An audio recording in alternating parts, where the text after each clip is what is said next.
तर एकनाथ शिंदे यांच्याबाबतचा सस्पेन्स कायम आहे। एकनाथ शिंदे हे सत्तेत राहण्याबाबतचा सस्पेन्स कायम आहे। एकनाथ शिंदे मंत्रिपदाची किंवा उपमुख्यमंत्री पदाची शपथ घेणार का याबाबत अद्यापही सस्पेन्स कायम आहे।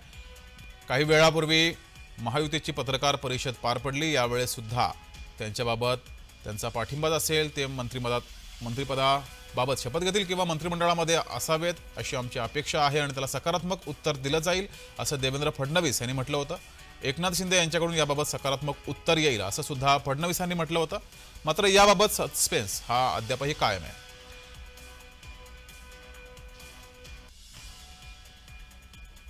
अधिक माहिती घेऊया, आपले प्रतिनिधी शुभम उमाळे आपल्या सोबत जोडलेत। शुभम, एकनाथ शिंदे यांच्याबाबतचा सस्पेन्स अद्यापही कायम आहे, त्यांच्याकडून सकारात्मक उत्तर येईल असं फडणवीसांनी पत्रकार परिषदेमध्ये म्हटलंय, मात्र अद्यापही सत्तेत राहण्याबाबतचा सस्पेन्स कायम आहे।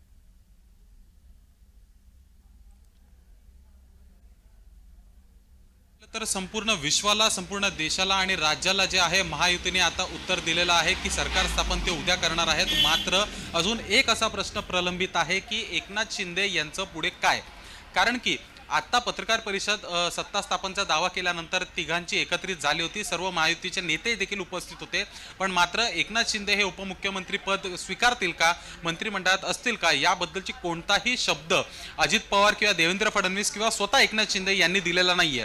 त्यामुळे अजून देखील एकनाथ शिंदे यांची मंत्रिमंडळातील एंट्री जी आहे अजून गुलदस्त्यात आहे, सस्पेन्समध्ये आहे।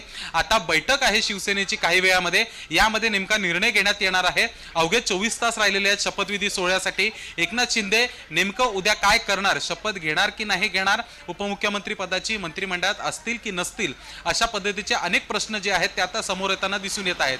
ते गृह खात्यासाठी इच्छुक होते। सर्वात आधी जेव्हा महायुतीचा निकाल समोर आला होता 23 तारखेला, त्यावेळेस त्यांनी आग्रह केला होता की मुख्यमंत्री पद त्यांच्याकडे असावं, पण मात्र अजून कोणत्याही पद्धतीचं स्पष्ट उत्तर जे आहे शिवसेनेकडून किंवा महायुतीकडून एकनाथ शिंदे यांच्याबद्दलचं येताना दिसून नाही येत आहे। अनेक प्रश्न आहेत ते अजून प्रलंबित आहेत असं दिसून येत आहे। जगदीश, धन्यवाद शुभम दिलेल्या माहितीबद्दल।